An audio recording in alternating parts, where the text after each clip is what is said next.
ಜೀವನದಲ್ಲಿ ಪ್ರತಿಯೊಬ್ಬ ಮನುಷ್ಯನೂ ಒಂದು ಸತ್ಯವನ್ನು ಯಾವುದಾದರೂ ಒಂದು ಹಂತದಲ್ಲಿ ಅನುಭವಿಸುತ್ತಾನೆ. ಅದು ಏನೆಂದರೆ, ನಮ್ಮನ್ನು ಹೆಚ್ಚು ನೋಯಿಸುವವರು ಅನ್ಯರು ಅಲ್ಲ, ನಮ್ಮವರೇ. ಹೊರಗಿನ ವ್ಯಕ್ತಿಯ ಮಾತು ಕೆಲವೇ ಕ್ಷಣಗಳ ನೋವನ್ನು ಕೊಡಬಹುದು. ಆದರೆ ನಮ್ಮ ಹತ್ತಿರದ ವ್ಯಕ್ತಿಯ ಒಂದು ಮಾತು, ಒಂದು ನಿರ್ಲಕ್ಷ್ಯ ಅಥವಾ ಒಂದು ದ್ರೋಹ ಹಲವು ವರ್ಷಗಳವರೆಗೆ ಮನಸ್ಸಿನಲ್ಲಿ ಗಾಯವಾಗಿ ಉಳಿಯಬಹುದು. ಇದು ಕೇವಲ ನಿಮ್ಮ ಜೀವನದಲ್ಲೇ ನಡೆಯುವುದಿಲ್ಲ, ಬಹುತೇಕ ಎಲ್ಲರ ಜೀವನದಲ್ಲೂ ಇದೇ ಅನುಭವ ಬರುತ್ತದೆ. ನಾವು ಹೆಚ್ಚು ಪ್ರೀತಿಸುವವರಿಂದಲೇ ಹೆಚ್ಚು ನಿರೀಕ್ಷೆ ಇಡುತ್ತೇವೆ. ಆ ನಿರೀಕ್ಷೆ ಒಡೆಯುವಾಗ ನೋವು ಸಹ ಅಷ್ಟೇ ಆಳವಾಗಿರುತ್ತದೆ. ಬಾಲ್ಯದಲ್ಲಿ ನಮ್ಮನ್ನು ಬೆಳೆಸಿದವರು ನಮ್ಮ ತಂದೆ ತಾಯಿ. ಅವರು ನಮ್ಮ ಜೀವನದ ಮೊದಲ ಆಧಾರ. ನಂತರ ಸಹೋದರರು, ಸಹೋದರಿಯರು, ಸ್ನೇಹಿತರು, ಜೀವನ ಸಂಗಾತಿ, ಮಕ್ಕಳು, ಇವರೇ ನಮ್ಮ ಜಗತ್ತು ಆಗುತ್ತಾರೆ. ಇವರೊಂದಿಗೆ ನಾವು ಸಂತೋಷ ಹಂಚಿಕೊಳ್ಳುತ್ತೇವೆ, ದುಃಖ ಹಂಚಿಕೊಳ್ಳುತ್ತೇವೆ, ನಮ್ಮ ಕನಸುಗಳನ್ನು ಹಂಚಿಕೊಳ್ಳುತ್ತೇವೆ. ಆದರೆ ಕೆಲವೊಮ್ಮೆ ಇದೇ ಸಂಬಂಧಗಳು ನಮ್ಮ ಜೀವನದ ದೊಡ್ಡ ಪರೀಕ್ಷೆಯಾಗಿ ಬಿಡುತ್ತವೆ. ಒಂದು ದಿನ ನೀವು ತುಂಬಾ ಕಷ್ಟದಲ್ಲಿದ್ದೀರಿ ಎಂದು ಊಹಿಸಿ. ನಿಮಗೆ ಹೊರಗಿನವರಿಂದ ಸಹಾಯ ಸಿಗದಿದ್ದರೂ ನೀವು ಅಷ್ಟು ಬೇಸರಪಡುವುದಿಲ್ಲ. ಆದರೆ ನಿಮ್ಮವರು ನಿಮ್ಮ ಕಡೆ ಗಮನ ಕೊಡದಿದ್ದರೆ ಅಥವಾ ನಿಮ್ಮ ನೋವನ್ನು ಅರ್ಥ ಮಾಡಿಕೊಳ್ಳದಿದ್ದರೆ ಮನಸ್ಸು ಒಡೆಯುತ್ತದೆ. ಏಕೆಂದರೆ ನಾವು ಅವರ ಮೇಲೆ ನಂಬಿಕೆ ಇಟ್ಟಿದ್ದೇವೆ. ಮನೋವಿಜ್ಞಾನ ಹೇಳುವುದೇನೆಂದರೆ, ಭಾವನಾತ್ಮಕವಾಗಿ ಹತ್ತಿರ ಇರುವವರ ಮಾತು ಮತ್ತು ವರ್ತನೆ ನಮ್ಮ ಮೆದುಳಿನ ಮೇಲೆ ಹೆಚ್ಚು ಪರಿಣಾಮ ಬೀರುತ್ತದೆ. ಅನ್ಯರ ಮಾತನ್ನು ನಾವು ಸುಲಭವಾಗಿ ಮರೆತು ಬಿಡಬಹುದು. ಆದರೆ ನಮ್ಮವರ ಮಾತುಗಳು ಮತ್ತೆ ಮತ್ತೆ ನೆನಪಾಗುತ್ತವೆ. ಇದರ ಅರ್ಥ ಎಲ್ಲ ಸಂಬಂಧಗಳೂ ಕೆಟ್ಟವು ಎಂದು ಅಲ್ಲ, ಸಂಬಂಧಗಳು ಜೀವನದ ದೊಡ್ಡ ಸಂಪತ್ತು. ಆದರೆ ಸಂಬಂಧಗಳಲ್ಲಿ ಅತಿಯಾದ ನಿರೀಕ್ಷೆ, ಅತಿಯಾದ ಅವಲಂಬನೆ ಮತ್ತು ಅತಿಯಾದ ಸ್ವಾರ್ಥ ಬಂದಾಗ ನೋವು ಹುಟ್ಟುತ್ತದೆ. ಹೆಚ್ಚಿನ ಜನರು ಒಂದು ತಪ್ಪು ಮಾಡುತ್ತಾರೆ. ಅವರು ತಮ್ಮ ಸಂತೋಷದ ಕಿಲಿಯನ್ನು ಮತ್ತೊಬ್ಬರ ಕೈಗೆ ಕೊಟ್ಟುಬಿಡುತ್ತಾರೆ. ಅವರು ನನ್ನನ್ನು ಅರ್ಥ ಮಾಡಿಕೊಂಡರೆ ನಾನು ಸಂತೋಷವಾಗಿರುತ್ತೇನೆ, ಅವರು ನನ್ನನ್ನು ಗೌರವಿಸಿದರೆ ನಾನು ಖುಷಿಯಾಗುತ್ತೇನೆ ಎಂದು ಯೋಚಿಸುತ್ತಾರೆ. ಆದರೆ ನಮ್ಮ ಸಂತೋಷವನ್ನು ಇನ್ನೊಬ್ಬರ ವರ್ತನೆಯ ಮೇಲೆ ಅವಲಂಬಿತವಾಗಿಸಿದಾಗ ನಿರಾಶೆಯಾಗುವ ಸಾಧ್ಯತೆ ಹೆಚ್ಚುತ್ತದೆ. ಜೀವನದಲ್ಲಿ ಒಂದು ಮಹತ್ವದ ಸತ್ಯವನ್ನು ಅರಿತುಕೊಳ್ಳಬೇಕು. ಪ್ರತಿಯೊಬ್ಬರೂ ತಮ್ಮ ತಮ್ಮ ಸಮಸ್ಯೆಗಳೊಂದಿಗೆ ಬದುಕುತ್ತಿದ್ದಾರೆ. ಎಲ್ಲರೂ ಯಾವಾಗಲೂ ನಮ್ಮನ್ನು ಅರ್ಥ ಮಾಡಿಕೊಳ್ಳುತ್ತಾರೆ ಎಂದು ನಿರೀಕ್ಷಿಸುವುದು ಸರಿಯಲ್ಲ. ಕೆಲವೊಮ್ಮೆ ಅವರು ಉದ್ದೇಶಪೂರ್ವಕವಾಗಿ ನೋವು ಕೊಡುವುದಿಲ್ಲ. ಅವರ ಪರಿಸ್ಥಿತಿ, ಅವರ ಒತ್ತಡ ಅಥವಾ ಅವರ ಆಲೋಚನೆಗಳಿಂದಲೂ ಹಾಗಾಗಬಹುದು. ಹಾಗಾದರೆ ಇಂತಹ ನೋವಿನಿಂದ ಹೊರಬರುವುದು ಹೇಗೆ? ಮೊದಲನೆಯದಾಗಿ, ನಿಮ್ಮ ಮೌಲ್ಯವನ್ನು ನೀವು ಅರಿತುಕೊಳ್ಳಬೇಕು. ನಿಮ್ಮ ಸಂತೋಷ, ಆತ್ಮಗೌರವ ಮತ್ತು ಮನಃಶಾಂತಿಯನ್ನು ಯಾರೊಬ್ಬರ ಕೈಯಲ್ಲೂ ಇಡಬಾರದು. ಸಂಬಂಧಗಳನ್ನು ಪ್ರೀತಿಸಿ, ಆದರೆ ನಿಮ್ಮ ಸ್ವಾಭಿಮಾನವನ್ನು ಕಳೆದುಕೊಳ್ಳಬೇಡಿ. ಎರಡನೆಯದಾಗಿ, ಕ್ಷಮಿಸಲು ಕಲಿಯಿರಿ. ಕ್ಷಮಿಸುವುದು ಎಂದರೆ ನಡೆದದ್ದನ್ನು ಮರೆತುಬಿಡುವುದು ಅಲ್ಲ, ಆ ನೋವಿನ ಭಾರವನ್ನು ನಿಮ್ಮ ಮನಸ್ಸಿನಿಂದ ಇಳಿಸುವುದು. ಕ್ಷಮೆ ನಿಮ್ಮ ಮನಸ್ಸಿಗೆ ಶಾಂತಿ ನೀಡುತ್ತದೆ. ಮೂರನೆಯದಾಗಿ, ಜೀವನದಲ್ಲಿ ಪ್ರತಿಯೊಂದು ಅನುಭವವೂ ಒಂದು ಪಾಠ ಎಂದು ಒಪ್ಪಿಕೊಳ್ಳಿ. ಒಳ್ಳೆಯವರು ಸಂತೋಷವನ್ನು ಕೊಡುತ್ತಾರೆ. ಕಷ್ಟ ಕೊಟ್ಟವರು ಅನುಭವವನ್ನು ಕೊಡುತ್ತಾರೆ. ಎರಡೂ ಜೀವನಕ್ಕೆ ಅಗತ್ಯ. ಈ ಲೋಕದಲ್ಲಿ ಎಲ್ಲರೂ ನಿಮ್ಮನ್ನು ಅರ್ಥ ಮಾಡಿಕೊಳ್ಳುವುದಿಲ್ಲ, ಆದರೆ ನೀವು ನಿಮ್ಮನ್ನು ಅರ್ಥ ಮಾಡಿಕೊಂಡರೆ ನಿಮ್ಮ ಜೀವನ ಬದಲಾಗಲು ಪ್ರಾರಂಭವಾಗುತ್ತದೆ. ಆದರೆ ಇಲ್ಲಿ ಒಂದು ಮುಖ್ಯ ಸತ್ಯವನ್ನು ಮರೆಯಬಾರದು. ಕೆಲವೊಮ್ಮೆ ನಮ್ಮವರು ತಮ್ಮದೇ ನೋವಿನೊಂದಿಗೆ ಬದುಕುತ್ತಿರುತ್ತಾರೆ. ಅವರು ನಮ್ಮನ್ನು ನೋಯಿಸಲು ಉದ್ದೇಶಿಸದೇ ಇರಬಹುದು. ಅವರ ಜೀವನದ ಒತ್ತಡ, ಭಯ ಅಥವಾ ಅಸಹಾಯಕತೆ ಅವರ ವರ್ತನೆಯಲ್ಲಿ ಕಾಣಿಸಿಕೊಳ್ಳಬಹುದು. ಆದ್ದರಿಂದ ಪ್ರತಿಯೊಂದು ಸಂದರ್ಭದಲ್ಲೂ ತೀರ್ಪು ಕೊಡುವ ಮೊದಲು ಪರಿಸ್ಥಿತಿಯನ್ನು ಅರ್ಥಮಾಡಿಕೊಳ್ಳಲು ಪ್ರಯತ್ನಿಸುವುದು ಉತ್ತಮ. ಜೀವನದಲ್ಲಿ ಒಂದು ಹಂತ ಬರುತ್ತದೆ. ಆಗ ಮನುಷ್ಯನು ಅರಿಯುತ್ತಾನೆ, ಎಲ್ಲರನ್ನೂ ಖುಷಿಪಡಿಸುವುದು ಸಾಧ್ಯವಿಲ್ಲ. ಎಲ್ಲರಿಗೂ ಒಳ್ಳೆಯವನಾಗಿರಲು ಪ್ರಯತ್ನಿಸಿದರೆ ಕೊನೆಯಲ್ಲಿ ನಾವು ನಮ್ಮನ್ನೇ ಕಳೆದುಕೊಳ್ಳುತ್ತೇವೆ. ಆದ್ದರಿಂದ ಸಂಬಂಧಗಳನ್ನು ಕಾಪಾಡಿ, ಆದರೆ ನಿಮ್ಮ ಆತ್ಮಗೌರವವನ್ನು ಎಂದಿಗೂ ಕಳೆದುಕೊಳ್ಳಬೇಡಿ. ಯಾರನ್ನೂ ದ್ವೇಷಿಸುವ ಅಗತ್ಯವಿಲ್ಲ, ಆದರೆ ಮತ್ತೆ ಮತ್ತೆ ನಿಮ್ಮ ಮನಸ್ಸಿಗೆ ಗಾಯ ಮಾಡುವವರಿಂದ ಆರೋಗ್ಯಕರ ಅಂತರವನ್ನು ಕಾಯ್ದುಕೊಳ್ಳುವುದು ತಪ್ಪಲ್ಲ. ನಮ್ಮವರಿಂದ ಸಿಗುವ ನೋವು ದೇಹಕ್ಕೆ ಆಗುವ ಗಾಯದಂತಲ್ಲ, ದೇಹದ ಗಾಯಕ್ಕೆ ಔಷಧಿ ಇದೆ. ಆದರೆ ಮನಸ್ಸಿನ ಗಾಯಕ್ಕೆ ಸಮಯ, ಅರಿವು ಮತ್ತು ಆತ್ಮಬಲ ಬೇಕು. ಕೆಲವರು ವರ್ಷಗಳಾದರೂ ಆ ನೋವಿನಿಂದ ಹೊರಬರಲಾಗದೆ ಬದುಕುತ್ತಾರೆ. ಹೊರಗೆ ನಗುತ್ತಿರುತ್ತಾರೆ, ಆದರೆ ಒಳಗೆ ಒಡೆದು ಹೋಗಿರುತ್ತಾರೆ. ಒಬ್ಬ ವ್ಯಕ್ತಿ ನಿಮ್ಮನ್ನು ನೋಯಿಸಿದಾಗ ಮೊದಲಿಗೆ ನೀವು ನಿಮ್ಮನ್ನೇ ಪ್ರಶ್ನಿಸುತ್ತೀರಿ. ನನ್ನ ತಪ್ಪೇನು? ನಾನು ಇಷ್ಟು ಪ್ರೀತಿಸಿದ್ದರೂ ಹೀಗೆ ಯಾಕಾಯಿತು? ಈ ಪ್ರಶ್ನೆಗಳು ಸಹಜ. ಆದರೆ ಅವುಗಳಿಗೆ ಉತ್ತರ ಸಿಗದಿದ್ದರೂ ಜೀವನ ನಿಲ್ಲುವುದಿಲ್ಲ. ಕೆಲವೊಮ್ಮೆ ಉತ್ತರ ಹುಡುಕುವುದಕ್ಕಿಂತ ಮುಂದೆ ಸಾಗುವುದು ಮುಖ್ಯ. ಜೀವನದ ದೊಡ್ಡ ಜಯ ಎಂದರೆ ಎಲ್ಲರನ್ನೂ ಸೋಲಿಸುವುದು ಅಲ್ಲ, ನಿಮ್ಮ ಮನಸ್ಸನ್ನು ಶಾಂತವಾಗಿಡುವುದು. ನಿಮ್ಮ ಸಂತೋಷವನ್ನು ಯಾರೂ ಕಸಿದುಕೊಳ್ಳಲಾಗದ ಸ್ಥಿತಿಗೆ ತಲುಪುವುದು. ಜೀವನದಲ್ಲಿ ಪ್ರತಿಯೊಂದು ಸಂಬಂಧವೂ ಒಂದೇ ರೀತಿಯದ್ದಾಗಿರುವುದಿಲ್ಲ. ಕೆಲವು ಸಂಬಂಧಗಳು ನಮ್ಮನ್ನು ಎತ್ತರಕ್ಕೆ ಕರೆದೊಯ್ಯುತ್ತವೆ. ಕೆಲವು ಸಂಬಂಧಗಳು ನಮ್ಮ ಮನಸ್ಸಿಗೆ ಶಾಂತಿಯನ್ನು ನೀಡುತ್ತವೆ. ಆದರೆ ಕೆಲವು ಸಂಬಂಧಗಳು ನಮ್ಮ ಸಂತೋಷ, ಆತ್ಮವಿಶ್ವಾಸ ಮತ್ತು ನೆಮ್ಮದಿಯನ್ನು ನಿಧಾನವಾಗಿ ಕಸಿದುಕೊಳ್ಳುತ್ತವೆ. ಆರಂಭದಲ್ಲಿ ಎಲ್ಲರೂ ಒಳ್ಳೆಯವರಂತೆ ಕಾಣಬಹುದು. ಸಿಹಿ ಮಾತುಗಳು, ಪ್ರೀತಿ, ಕಾಳಜಿ ಇವೆಲ್ಲವೂ ಇರಬಹುದು. ಆದರೆ ಸಮಯ ಕಳೆದಂತೆ ವ್ಯಕ್ತಿಯ ನಿಜವಾದ ಸ್ವಭಾವ ಹೊರಬರುತ್ತದೆ. ಆದ್ದರಿಂದ ಸಂಬಂಧವನ್ನು ಮಾತಿನಿಂದಲ್ಲ, ವರ್ತನೆಯಿಂದ ಅಳೆಯಬೇಕು. ಒಂದು ಪ್ರಮುಖ ಲಕ್ಷಣವೆಂದರೆ ಅವಶ್ಯಕತೆ ಇದ್ದಾಗ ಮಾತ್ರ ಸಂಪರ್ಕಿಸುವವರು. ಅವರಿಗೆ ನಿಮ್ಮ ಆರೋಗ್ಯ, ಸಂತೋಷ ಅಥವಾ ಸಮಸ್ಯೆಗಳ ಬಗ್ಗೆ ಆಸಕ್ತಿ ಇರುವುದಿಲ್ಲ, ಆದರೆ ಅವರಿಗೆ ಸಹಾಯ ಬೇಕಾದಾಗ ಮಾತ್ರ ಅವರು ನಿಮ್ಮನ್ನು ಹುಡುಕುತ್ತಾರೆ. ಕೆಲಸ ಮುಗಿದ ಕೂಡಲೇ ಮತ್ತೆ ಕಾಣೆಯಾಗುತ್ತಾರೆ.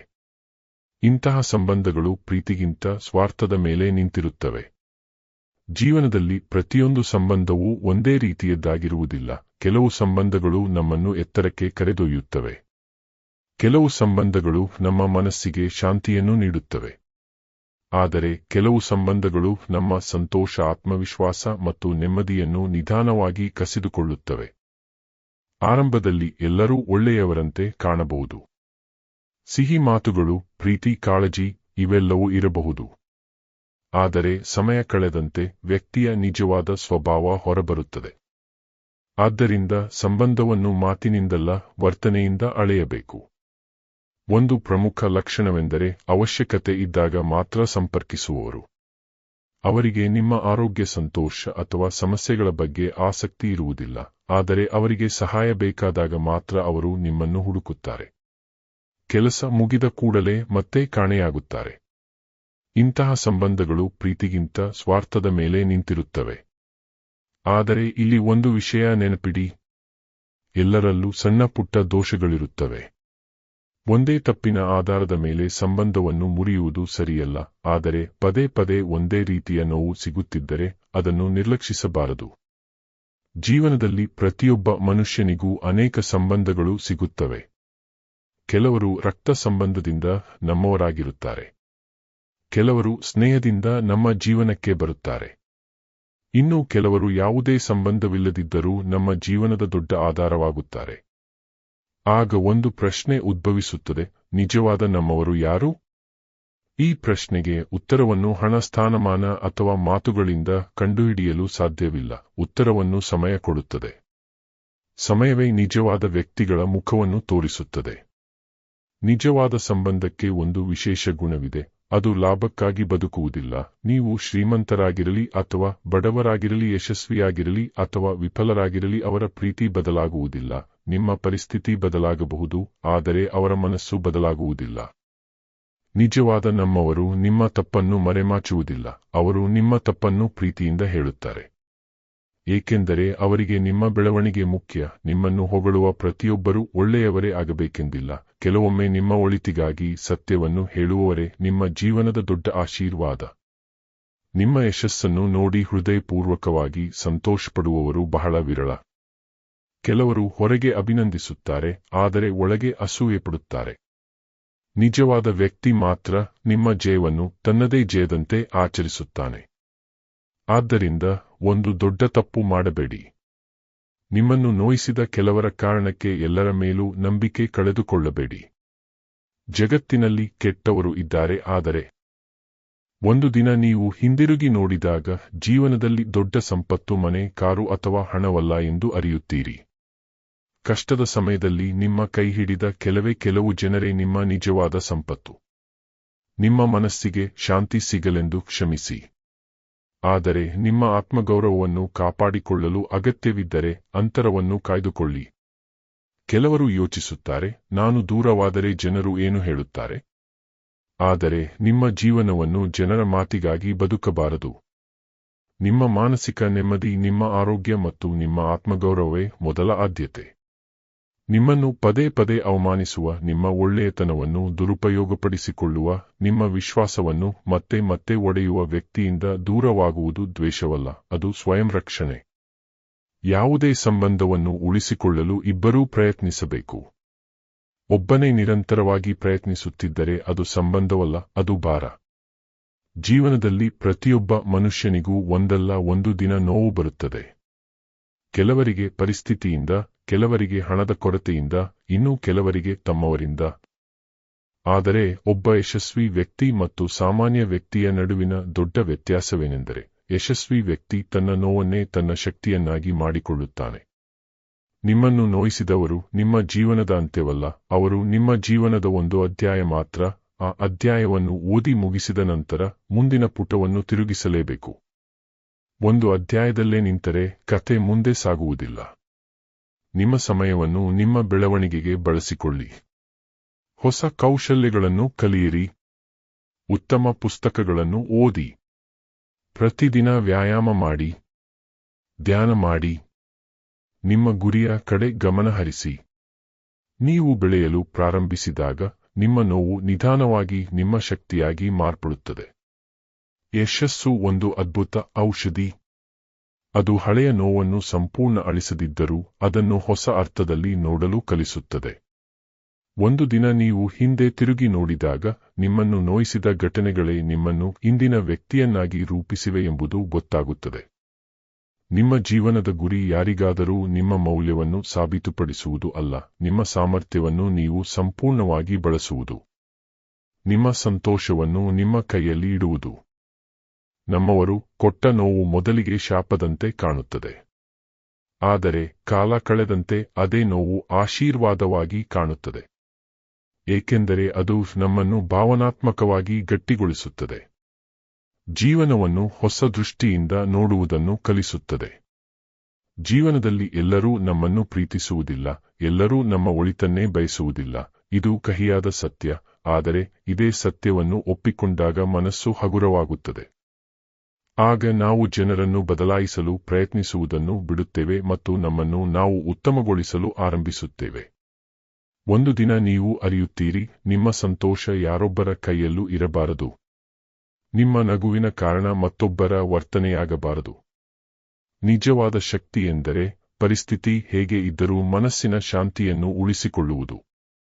ನಿಮ್ಮ ಜೀವನದಲ್ಲಿ ಇನ್ನೂ ನಿಮ್ಮನ್ನು ಪ್ರೀತಿಸುವ, ಗೌರವಿಸುವ, ನಿಮ್ಮ ಕಷ್ಟದಲ್ಲಿ ಜೊತೆಯಾಗಿ ನಿಲ್ಲುವ ಜನರಿದ್ದಾರೆ. ಅವರೊಂದಿಗೆ ಸಮಯ ಕಳೆಯಿರಿ. ಅವರ ಸಂಬಂಧವನ್ನು ಕಾಪಾಡಿಕೊಳ್ಳಿ. ಏಕೆಂದರೆ ನಿಜವಾದ ಸಂಬಂಧಗಳು ಜೀವನದ ಅತ್ಯಂತ ದೊಡ್ಡ ಸಂಪತ್ತು. ಇಂದು ಈ ಲೇಖನವನ್ನು ಓದುತ್ತಿರುವ ನಿಮಗೆ ಒಂದು ವಿನಂತಿ. ನಾನು ಈ ನೋವಿಗಿಂತ ದೊಡ್ಡವನು. ಈ ಘಟನೆ ನನ್ನ ಜೀವನದ ಅಂತ್ಯವಲ್ಲ, ಇದು ನನ್ನನ್ನು ಇನ್ನಷ್ಟು ಬಲಿಷ್ಠನನ್ನಾಗಿ ಮಾಡುವ ಒಂದು ಅಧ್ಯಾಯ ಮಾತ್ರ. ಈ ಒಂದು ಆಲೋಚನೆಯೇ ನಿಮ್ಮ ಜೀವನವನ್ನು ಬದಲಾಯಿಸಬಹುದು. ನಮ್ಮವರೇ ಹೆಚ್ಚು ನೋವು ಕೊಡುತ್ತಾರೆ, ಏಕೆಂದರೆ ಅವರಿಗೆ ಮಾತ್ರ ನಮ್ಮ ಹೃದಯದ ದಾರಿ ಗೊತ್ತಿರುತ್ತದೆ.